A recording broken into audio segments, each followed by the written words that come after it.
సహనౌ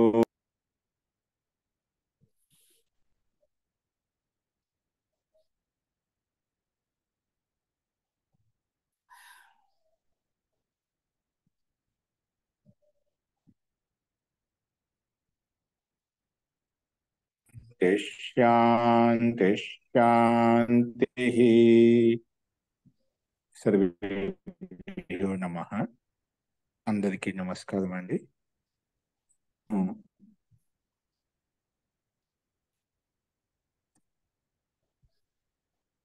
బృహదారణ్యక ఉపనిషత్తులో 4వ బ్రాహ్మణం చూస్తున్నాము. అందులో 15వ మంత్రం వరకు మనం చూస్తున్నాము. ఈరోజు 16వ మంత్రం అని చెప్పుకున్నాం. నిన్న ఏదో విషయాన్ని అడుగుతున్నారు, అందులో ఒక సందేహం చెప్పండి.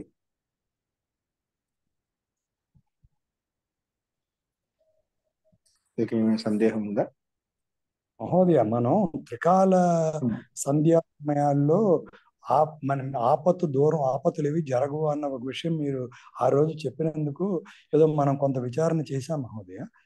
పునరపి విచారణం కరోతి ఇది భవాన్ ఉక్తవాన్. ప్రశ్న ఏ రకంగా తీసుకొచ్చారు? ప్రశ్న అంటే ఇప్పుడు మీరు ఆ రోజు చెప్తున్నప్పుడు త్రికాల సంధ్యా సమయాల్లో మనకి ఆపత్తు ఏది రాదు, అది విశేషమైన సమయం అన్న విధంగా ఒక వాక్యాన్ని చెప్పారు మహోదయ. దాన్నే నేను మిమ్మల్ని అడిగాను. ఆ విషయంలో మీరు మళ్ళీ మనం ఒకసారి విచారించుకుందాం అని చెప్పారు మీరు. అది అనుకూలం దాని కరోనా మహోదయ అన్యత్ పునరపి శక్నోమః. ఏదైనా మనము ఒక నిష్ఠ, ఒక వ్రతం తీసుకొని, ఒక సంకల్పం తీసుకొని అనివార్య కర్తవ్య కర్మలు ఏవైతే ఉన్నాయో వాటిని ప్రారంభించినట్లయితే సమయం మనకు సహకరిస్తున్నమాట. అంటే మనం ముందు మన కర్మ పట్ల నిష్ఠాగా ఉండాలి. నిష్ఠాగా ఉన్నప్పుడు ఇతరులకు కూడా మనకు ఆటంకం కలిగించదనమాట.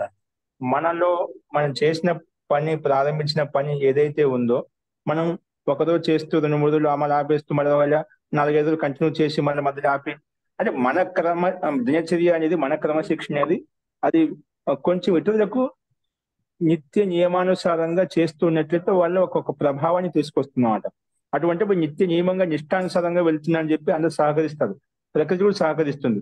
ఇంకా ఏవైతే పనులు ఆ సమయంలో చేయవలసిన పనులు ఉన్నాయో, అనివార్య ఆపత్తి కాలం వచ్చినప్పుడు అది వేరే విషయం, అది అనివార్య అపరిహార్య స్థితి, దాన్ని వదిలేసేయండి. మిగతా ఇంకా చేయవలసిన పనులు ఏవైతే ఉన్నాయో వాటి అన్నిటికీ ముందు వెనక ముందు చేసుకోగలుగుతుంది. ఆ స్థితి నీకు ఉత్పన్నం అవుతుంది. అంటే ఆ రకమైన మతి ఉత్పన్నం అవుతుంది. ఈ సమయాన్ని ఈ రకంగా ఇక్కడ ఉపయోగించుకోవచ్చు, ఈ సమయం ఇక్కడ ఉపయోగించుకోవచ్చు. అలా మన కర్మ, మన కర్తవ్య కర్మ మొదలు పెట్టినట్లయితే అన్ని సహకరిస్తాయి. ప్రకృతి సహకరిస్తుంది, ఇతర మనుషులు సహకరిస్తారు. ఆపద్ధర్మ పరిస్థితి అంటే అది వేరే విషయం. అది ముఖ్యంగా కర్తవ్య కర్మ ఆ సమయంలో ఏది చేయాలనో అది చేయాలి. అక్కడ మనకు ధ్యాన ఉపాసన చెప్పి దాంట్లో కూర్చోకూడదు. ఒక వ్యక్తి బాధపడుతున్నారు, కష్టంలో ఉన్నాడు, ఏదో పిల్లలకు స్కూల్కి పంపించాలి, ఇంకెక్కడికైనా పంపించాలి, లేదు నేను ధ్యానం చేసుకోవాలి, నేను సంధ్య చేసుకోవాలి అని చెప్పి మనం కూర్చోకూడదు. అక్కడేంటి, ఇతరులకు మనకు ఏదైనా వాళ్ళ పనికి ఆటంకం కలగకూడదు. స్కూల్ పని అయినా, ఆఫీస్ పని అయినా, ఇంటి పని అయినా, ఇంకేదైనా పైన ఎవరైనా ఒక వ్యక్తి అతిథి వచ్చినప్పుడు ఒక అనివార్య కర్తవ్య కర్మలు ఏవైతే ఉన్నాయో ఒక గృహస్వామిగా ఇంటి వ్యక్తిగా బాధ్యత ఉంది. కాబట్టి ఆ బాధ్యత నిర్వర్తించడం మన కర్తవ్యం. కాబట్టి అక్కడ ముందు ఆ కర్తవ్యం చూసుకుని ఇంట్లో ఆడవాళ్ళైనా మగవాళ్ళైనా అనివార్య ఇంట్లో పతి సేవ అని చెప్పాను. ఇంట్లో మనం చేయాల్సిన వంటలు చేసి, ఇంట్లో చేయాల్సిన పనులు చేసి, ఒక గృహిణిగా, ఒక ధర్మపత్నిగా ఏవైతే ధర్మాలు ఉన్నాయో అవి చేసి అందరినీ మనం పంపించిన తర్వాత నువ్వు ధ్యానంలో కూర్చో, సంధ్యలో కూర్చో, పాఠమును అన్ని చేసుకోవాలి. లేని ఇంట్లో పని చేసుకుంటున్నా, నాకు క్లాస్ ఉందని చెప్పి నేను పనులు వదిలేసి మరి చదువుకుంటూ ఉంటే ధర్మం కాదు. నీ కర్తవ్య కర్మ ఉంది కాబట్టి. లేకపోతే అక్కడ ఏదైనా పని మనిషి పెట్టు. అంటే మనం చేయవలసిన కర్మల్లో ఇతరులకు ఆటంకం కలిగించకూడదు. నీ ధర్మం అయితే, నీ కర్తవ్యం అయితే అది చూసుకుని నీ బాధ్యత చూసుకుని వాళ్ళని ఎక్కడ పంపించి నీ తర్వాత వెనక ముందు చేసుకోవచ్చు. మనం చేసుకునే భావన ఉండాలి. కానీ ధ్యానము, సంధ్య, ఉపాసన ఎప్పుడైనా చేసుకో. వెనక ముందు ఆ పరమాత్మని స్తుతించడం, ప్రార్థించడం కావచ్చు, వెనక ముందు ఎప్పుడైనా చేసుకోవచ్చు. కాబట్టి ఇంకా మనం అదే టైం చేయాలి, బ్రహ్మ ముహూర్తం చేయాలనుకున్న ఒక గంట ముందు చేసి చేసుకోవచ్చు, తర్వాత వెనక ముందు మనం మిగతా పనులు అడ్జస్ట్మెంట్ చేసుకోవచ్చు. మన లేవని భావన, సంకల్పం, శ్రద్ధ ఉన్నట్లయితే మనం ఖచ్చితంగా చేస్తాం. ఆ టైంకి అనుకూలిస్తుంది. ఆ క్రమంలో ఆ దినచర్యపు చేయడం వల్ల నీలో ఆ బలం వస్తుంది, శక్తి వస్తుంది. నీలో ఒక మంచి ఆ గుడ్ ఫీల్, అంటే నీలో ఇతరుల పట్ల కూడా మంచి ప్రభావాన్ని అది ప్రేరేపిస్తుంది. నీలో చేయాలని ఉత్సాహం కూడా కలుగుతుంది అనమాట. కానీ అది మనము నిరంతరంగా కొనసాగించాలి. ప్రారంభంలో కొంచెం ఆటంకంలాగా అనిపిస్తుంటుంది. కానీ మనం నిరంతర ప్రయత్నం చేసినట్లయితే అందరూ సహకరిస్తారు, అందరూ సంతోషంగా ఉంటారు, మనకి ప్రేరేపిస్తారు. చదివమ్మా, నువ్వు వెళ్ళి కూర్చొని చదువుకో, నీ పని చేసుకో అని చెప్పి వాళ్ళు సహకరిస్తారు. కానీ మనం చేసే కర్మ ఇతరులకు ఆనందాన్ని కలిగించాలి, సంతోషాన్ని కలిగించాలి. మనం చేసే కర్మ ఇతరులకు కష్టం కలిగిస్తుంది అనుకోండి, మనం చేసే కర్మ కర్మ కాదు. అది అంటే ఎక్కువ దోషయుక్తమైంది ఉంది. మనం ఒకరితో మాట్లాడుతున్నా, ఒకరు చేస్తున్నా అంటే అందరూ సంతోషంగా ఉన్నారు, అందరూ అనుకూలంగా ఉన్నారు. ఆ, అందరూ అనుకూలంగా లేకుండా మనకు ప్రతికూలంగా లేదు, మనకు వ్యతిరేకించడం లేదు. కానీ అలా ఉండదు, కొంతమందికి అలా ఉండదు, అనుకూలంగా ఉండ రూల్ ఏం లేదు. కానీ మన చేసే కర్మ ధర్మబద్ధమైనది, న్యాయమైనది, ఆ సత్యయుక్తమైనదంటే అది ఎవరైనా దాన్ని నిరాకరించకూడదు, ఆటంకించకూడదు. ఆటంకిస్తున్నారు, ఉల్లంఘిస్తున్నారంటే ఎక్కడో ఉంటుంది. కొంతమంది అపవాదంగా ఉంటారు, వాళ్ళు కావాల్సి చేస్తుంటారు. కానీ వాళ్ళకు మనం లెక్క చేయదు. మనం ప్రయత్నం చేస్తున్నట్లయితే అది కర్మ. చెప్తుందా, మనం ఎవరు వ్యతిరేకిస్తారు, మనము మన కర్తవ్యాన్ని, మన ధర్మాన్ని వదిలేసి వ్యతిరేకించినప్పుడు, భిన్నంగా చేసినప్పుడు అప్పుడు ఎవరైనా ఆరోపిస్తామంట. అలా ఎవరు కూడా ఆరోపించకూడదు. మనం చేసే కర్మ ధర్మబద్ధమైంది చెప్పాం కదా. మనం ఏ పని చేస్తున్నప్పుడైతే మనసులో భయము, శంక, లజ్జ, భయం ఇవన్నీ ఉత్పన్నమవుతాయో అది అధర్మం, అన్యాయము, పాపం అని చెప్పి, అసత్యం అని చెప్పి మనము వదిలేసేయాలి అక్కడ. మనం నువ్వు నిజంగా మంచి పని చేస్తున్నట్లయితే, చదువుకుంటున్నా, ఇంట్లో ఇంకా ఏం పని చేస్తున్నా, ఇంకా బయటకు వెళ్తున్నా, గుడి గోపురానికి వెళ్తున్నా, ఇంకెక్కడికి వెళ్తున్నా కూడా అది ఉత్సాహంగా మంచి పని ఎవరికి ఆనందం కలిగేస్తున్నా అనుకోండి, ఉత్సాహము, ధైర్యము, ఆనందము ఇవన్నీ ఉత్పన్నం అవుతాయి. ఇంకా చాలా ఉత్సాహం వస్తుందన్నమాట. దానికోసం ఎంతకైనా చేయడానికి సిద్ధపడతాం అన్నమాట. ఇవన్నీ ధర్మంతో యుక్తమై ఉన్నాయి కాబట్టి, న్యాయంతో, సత్యంతో యుక్తమై ఉన్నాయి కాబట్టి, పుణ్యంతో యుక్తమై ఉన్నాయి కాబట్టి నీకు ఆ పనుల్లో ఉత్సాహం వస్తుంది. కాబట్టి అందరూ కూడా సహకరిస్తారు, ముందుకు వెళ్ళిపోతాం అన్నమాట. అంటే ఆ భావన మనం చేసే కర్మని బట్టి, చేసే స్థానాన్ని బట్టి, అక్కడ ఏ స్థితిలో ఉన్నాం, ఏ సందర్భంలో ఉన్నాం, దాన్ని బట్టి మనం ప్రయత్నం చేసినట్లయితే మనకు అందరికీ సుఖాన్ని, సంతోషాన్ని, ఆనందాన్ని ఇవ్వగలుగుతాం. మనము సంతోషంగా ఉండగలుగుతాం. మనం మన కర్తవ్యం చేయకుండా ఈ ధ్యానం చేశానండి, ధ్యానంలో కూర్చున్నాను, భక్తిలో కూర్చున్నాను, లేదా పూజలో ఉన్నా అంటే అది పూజ కాదు. మన కర్మను వదిలేసి ఇతరులకు మన కష్టం కలిసి చేసిన పూజ ఏమవుతుంది? పూజ అంటే పూజ అంటే గౌరవించడం. పూజ అంటే మన మీద ఆధారపడిన వాళ్ళకు తగిన ఉపకారం చేయడం, అంటే దానికి అనే విధంగా అనుకూలించడం, సహకరించడం అన్నమాట. అది పూజ వాస్తవంగా. ఓకేనా? ముందు మనకు చుట్టూ ఉన్నటువంటి స్థితిగతులు ఏవైతున్నాయో వాటిని చూసుకోవాలి. మన దినచర్య కరెక్ట్ గా ఉండాలి. ఒక్కోసారి మనకు తెలియని అహంకారం వస్తుంది, మనకు తెలియని అభిమానం వస్తుంది.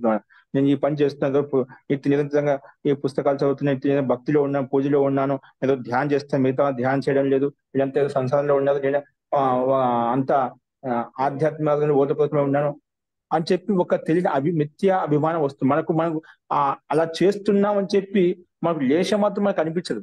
మనం చేసి కరెక్ట్ అనిపిస్తున్నాడు, మన తప్పు చేయడం లేదు అలా అనిపిస్తుంది. అంటే దోషాన్ని కూడా, అజ్ఞానాన్ని కూడా జ్ఞానం అని చెప్పుకొని, విద్య అని చెప్పుకొని ఇది మంచిదని చెప్పి అలా చేస్తూ ఉంటాం. మనకు అంధకారంలో ఉన్నా అని చెప్పి భావన తెలియదు, మనం అవిద్యలో ఉన్నా అనే ఆలోచన రాదు మనకు. అలాగా లీనమైపు మనం అలా కర్మ చేస్తుంటాం. ఇతరులకు పర్ఫెక్ట్ గా, ఇతరులకు పక్క వాళ్ళు చూసే వాళ్ళకి అయితే ఇది వీళ్ళు ఎంత అమాయకంగా, ఎంత మూర్ఖంగా ఉన్న ధ్యానం చెప్పి అని చెప్పి వాళ్ళ దృష్టి మన కింద ఇది అయిపోతాం అనమాట.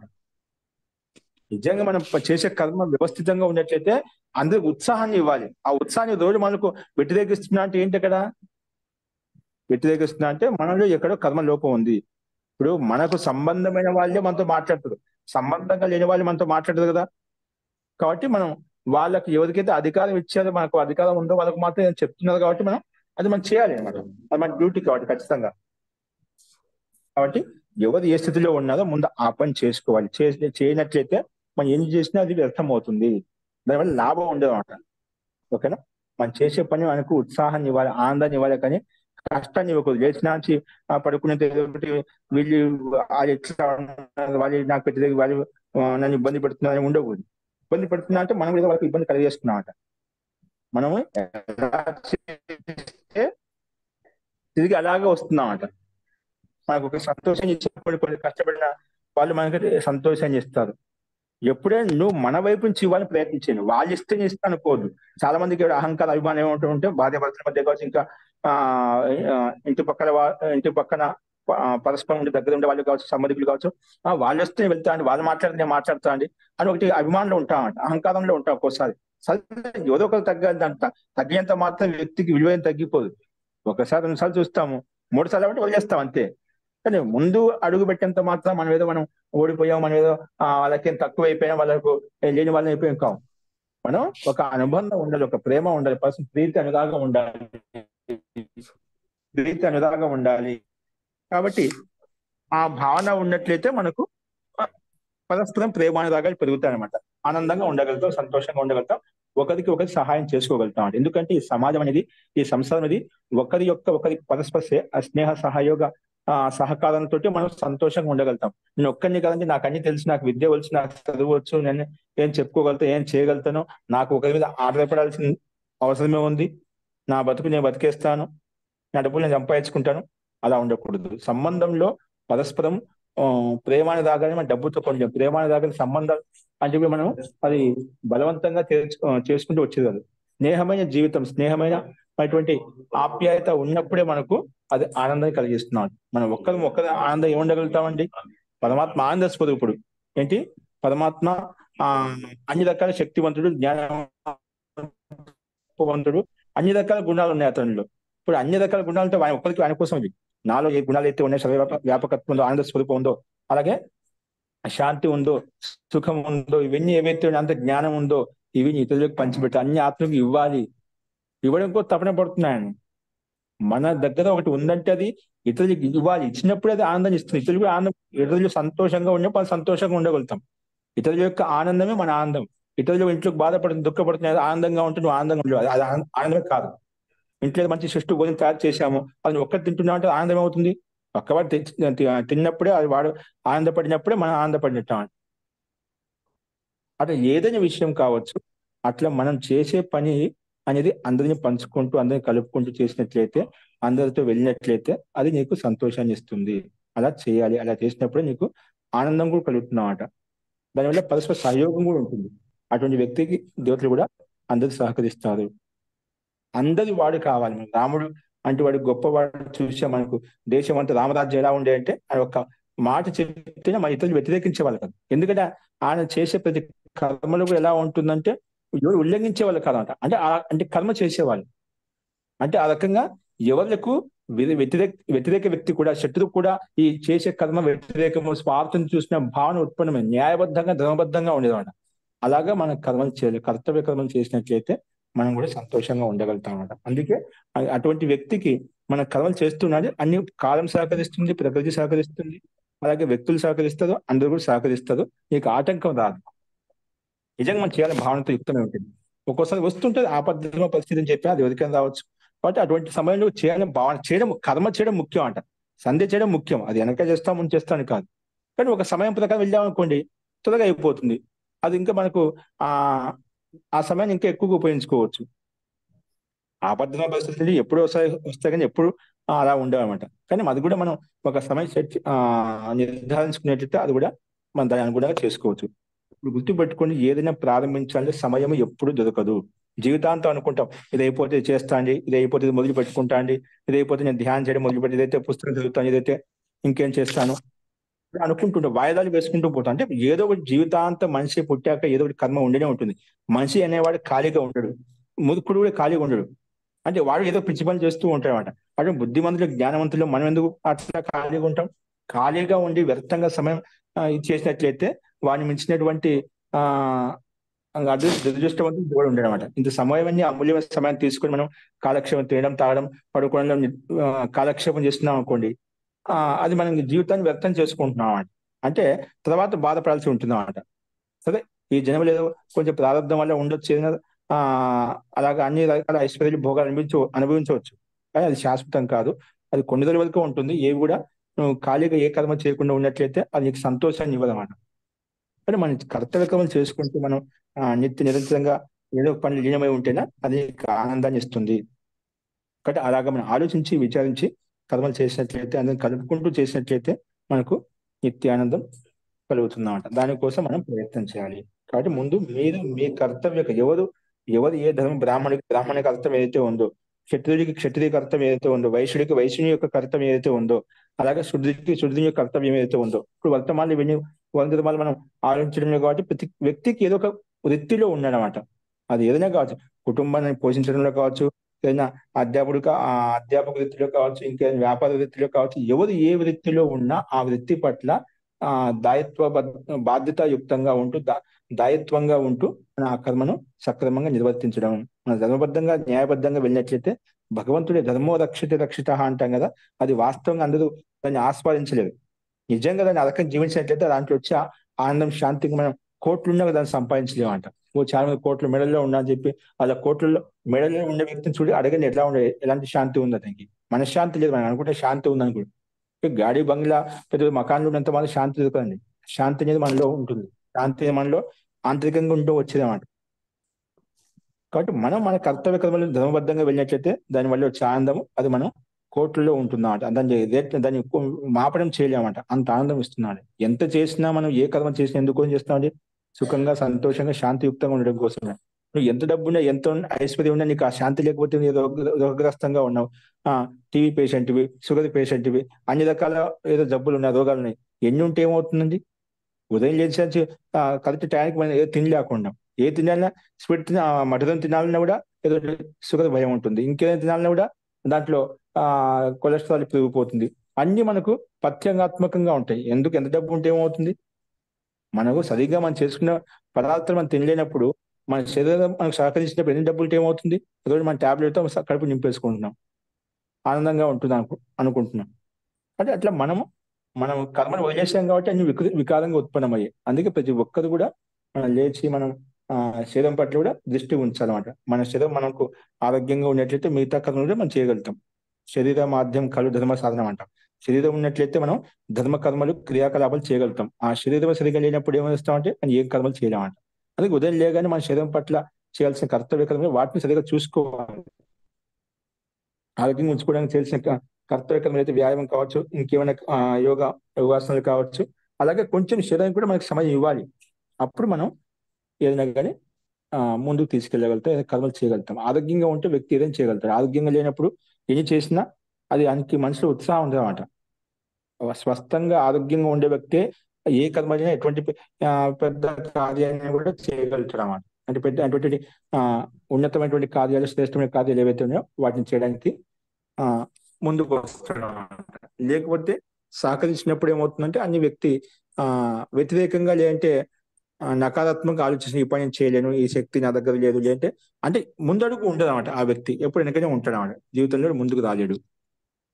అయితే మనము చేయాలనే భావనతో మనం ప్రయత్నం చేయండి. అందరూ కూడా ఖచ్చితంగా అని చేయగలుగుతారు. సమయం చెప్పారు కదా, సమయం ఎప్పుడు దొరకదు. సమయం ఎప్పుడు ఉండే ఏదో ఒక కర్మ చేస్తూనే ఉంటాం. కాబట్టి మనకే మనము ఈ కర్మ చేయాలి, ఈ కర్మ అనివార్యమైంది చూసి ఆ కర్మ మొదలు పెట్టుకోవాలి అంతే. దాని సమయం ఎప్పుడు జీవితాంతం చనిపోయేంత ఏదో కర్మ ఉండేనే ఉంటుంది. కర్మ తప్పించుకోలేవు మనము. కాబట్టి నీకు సమయం అనేది రేపు వస్తుంది, ఎల్లుండి వస్తుంది అనుకుని వేస్ట్ అండి. ఒక నెల తర్వాత వస్తుంది, ఒక సంవత్సరం తర్వాత వస్తుంది. సమయం ఎప్పుడు రాదు. మనకే మనము ప్రారంభించుకోవాలి. కర్మ ప్రారంభించినట్లయితే సమయం తీసుకోవాలి. సమయం మనం నిర్ధారించుకోవాలి. బిజీగా ఉన్న సమయంలో నుంచి ఒక సమయం తీసుకోవాలి. మనం వెనక ముందు చేసుకోవాలి. అది చేసుకుంటూ ఉన్నట్లయితే నిదానంగా అడ్జస్ట్మెంట్ అవుతుంది అన్నమాట. చాలా మంది లోకల్ ట్రైన్లో వెళ్తుంటారు, చూశారు కదా మీరు. అదే ఒకటి ప్రయాణం చేసే వాళ్ళకి అనుభవం ఉంటుంది అన్నమాట. అక్కడ ప్రారంభంలో ఎలా ఉంటుందంటే వాళ్ళు అంటే అది కొంచెం వ్యవస్థ లోపం వల్ల వాళ్ళు ప్రతి ఒక్కరికి వెళ్ళాలి, సమయానికి వెళ్ళాలి, ఏదో ఒక రకంగా వెళ్ళాలి ఆలోచిస్తుంటారు. ఒక్కోసారి ఆ లోకల్ ట్రైన్ అన్ని రకాల స్లీపర్ అయినా ఇంకేదైనా కానీ కొన్ని ఫస్ట్ ఏసీ, సెకండ్ ఏసీ వదిలేసి అంటే నేను చూస్తుంటా కానీ ఒక సందర్భాన్ని బట్టి ఉదాహరణ చెప్తున్నాను. స్టార్టింగ్ ఎంత విసుగ్గా ఉంటుందంటే అసలుకి కష్టంగా ఉంటుంది, ఎందుకు అన్నట్టుగా ఉంటుంది అన్నమాట. కానీ లోపలికి వెళ్ళి నిదానంగా అలాగ ఉండే కొంచెం సమయం వ్యతితమయ్యే కొద్ది ఏమవుతుంది, అన్ని ఫ్రీ అయిపోతుంది. మళ్ళీ లోపలికి వెళ్ళిపోయి సహజంగా కూర్చోగలుగుతుంది అన్నమాట. జస్ట్ ఒక స్థూల ఉదాహరణ మీకు అలా చెప్పి, ఎక్కడైనా ప్రారంభం ఏ పని చేసినా కష్టంగా నిట్ట అనిపిస్తుంటుంది. కానీ చేయంగా దాంట్లో ఒక చురుకుతనం వస్తుంది, ఒక నైపుణ్యం వస్తుంది.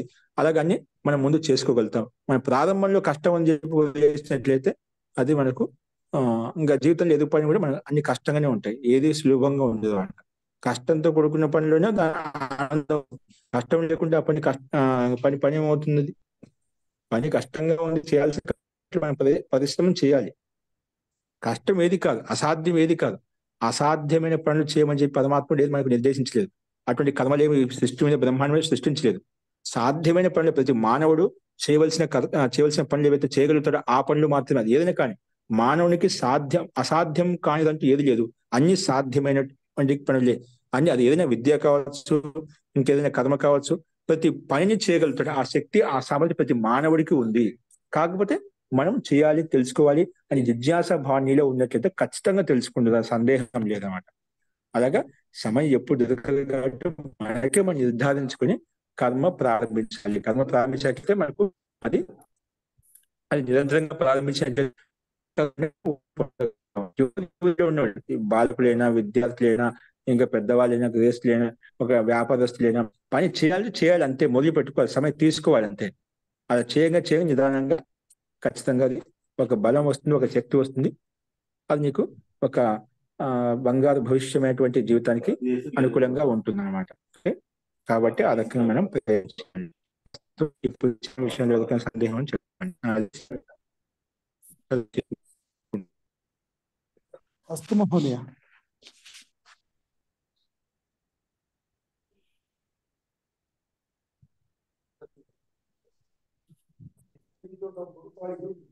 అంటే మనం మిథ్యా అభిమానులకు రావద్దు. యోగ సాధకులు, యోగ చేసేవాళ్ళు అలా అనుకుంటుంటారు ఎక్కువగా, నేను ఇది చేస్తున్నాను కదా, నేను ఎక్కువ, ఇతరులు తక్కువ అనే భావన. ఒకసారి నేను వానప్రసాదకు అసలు ఆడి ఉండే అటు వాళ్ళు అటు ఒకసారి అలా అనుకునే వాళ్ళు, నీ పని చేస్తున్నా కదా, నీ పని చేయవద్దు, నువ్వు ఇదే పని చేయాలి. వ్యక్తి అవసరమైతే 5 రకాల పని చేయాలి, తప్పు లేదు. మన పని మనం చేసుకుని తప్పు లేదు. ఒకసారి నేను చేయాలి, వాళ్ళు చేయొచ్చు కదా, వాళ్ళు కదా అని తత్వంతో ఉంటాడు. నేను చేయడం వల్ల మనకు దానివల్ల ఇంకా నీ ప్రారంభం, నీ కర్మాశం ఏర్పడుతున్నావు అంట. దీంట్లో నీకు చైతన్యం వస్తుంది. కాబట్టి మనం అంటే పనులు చేయించుకోవాలి, అవసరం చేయాలి, స్థితిలో ఉండాలన్నమాట. మన కర్మ చేయడం, ఆ కర్మ ఆ టైంకి సంపన్న. అలా కాకుండా నేను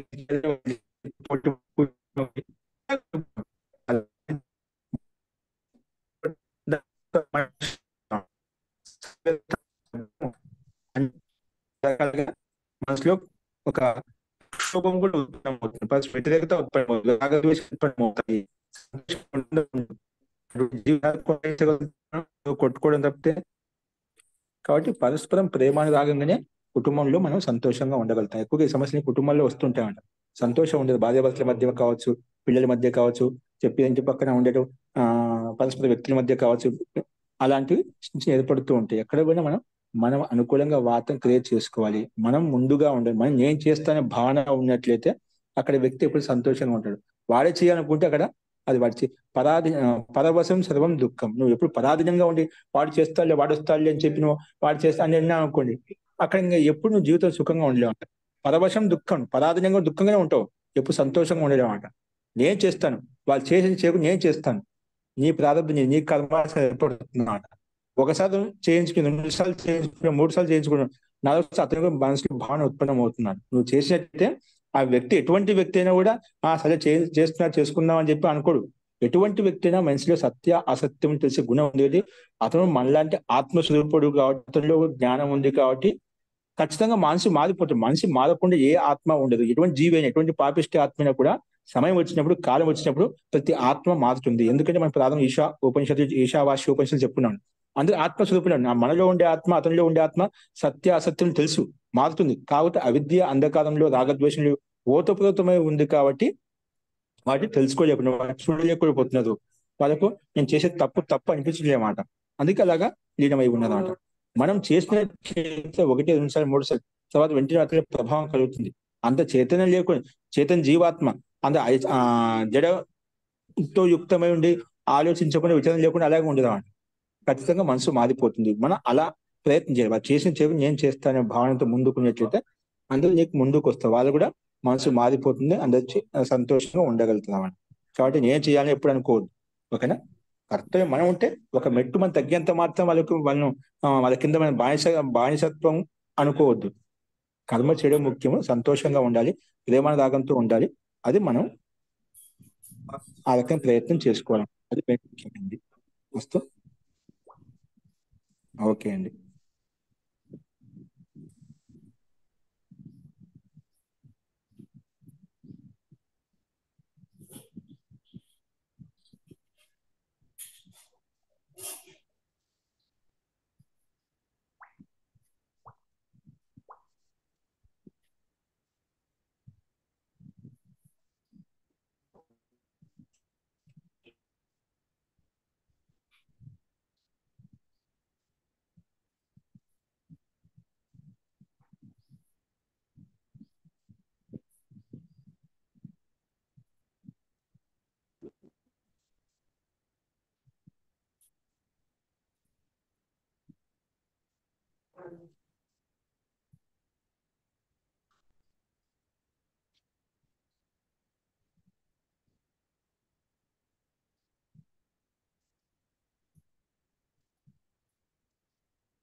వినిపించట్లేదు మహోదయ.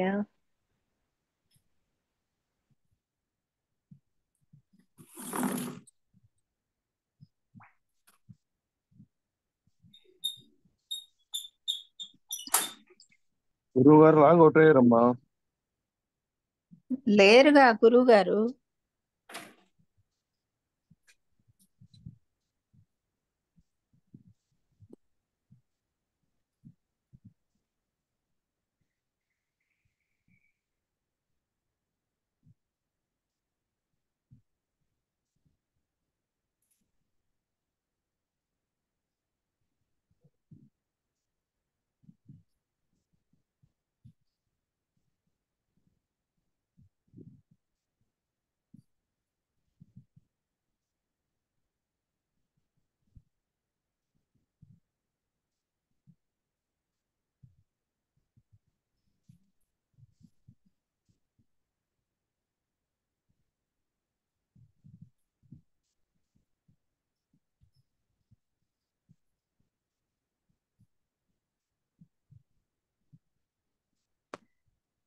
గురువు గారిది ఎక్కడో పైన అన్నారు కదా, అందువల్ల అది కొంచెం బ్రేక్ అవుతూ వచ్చింది కదా, ఒకవేళ కట్ అయిందేమోనండి.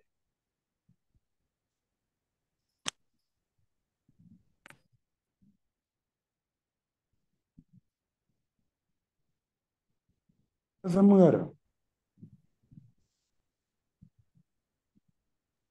లీవ్ అవుదా అండి? లీవ్ అయిపోదామండి. ఎందుకంటే ఓకే. గురువు గారిది కట్ అయి ఉంటది. ఆ, ఆ, ఎవరో ఒకరు మంత్రపాఠం చెప్పేస్తే లీవ్ అయిపోదామండి. ఓం సర్వే భవంతు సుఖినః, సర్వే సంతు నిరామయాః, సర్వే భద్రాణి పశ్యంతు, మా కచ్చిత్ దుఃఖభాగ్ భవేత్. ఓం శాంతి శాంతి శాంతిః. సర్వేభ్యో నమస్కారः. నమస్తే. అందరికి నమస్తే అండి. కానీ రికార్డింగ్ లో ఉన్నారు, రికార్డింగ్ పెట్టి ఉంది కదండి. రికార్డింగ్ ఉందా? అది ఏంటో మరి కట్ అయినట్టుంది. గురూజీ లేరు. సరే అండి, టైం కూడా అయింది కదా, క్లోజ్ చేద్దాం రేపు ఆ, మాట్లాడదాం. ఓకే. ఓకే అండి, నేను ఎండ్ చేసేస్తున్నాను. అందరిది పోతుంది, నేను కట్ చేసేస్తున్నాను. ఓకే.